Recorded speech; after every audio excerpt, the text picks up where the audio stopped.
One of the questions I'm asked quite a lot is it true that my tenants can literally move out of the property within a couple of months of them moving in?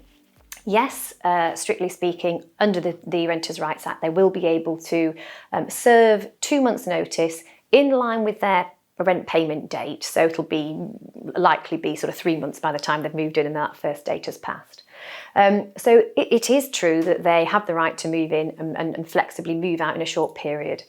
But this has been happening in Scotland for years now.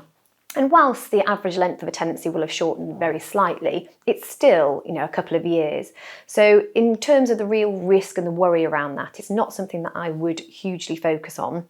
Human behaviour doesn't really tend to change. So, moving house is a really stressful thing to do. So unless something is wrong in their lives that has meant there's a reason they need to change their mind, or there's some reason they don't, fit in with the property. And in all honesty, even before this bill came in, if we have a tenant who was unhappy in a property, generally the best thing to do is to let them move on, because an unhappy tenant does generally not mean for a very sort of peaceful time for the landlord. So I would say absolutely, yes, this is a change in terms of the periodic nature of these tenancies, but you get 2 months notice, not one when a tenant wants to leave, so you've got more time to make sure that you don't have any void periods, which we will do on your behalf.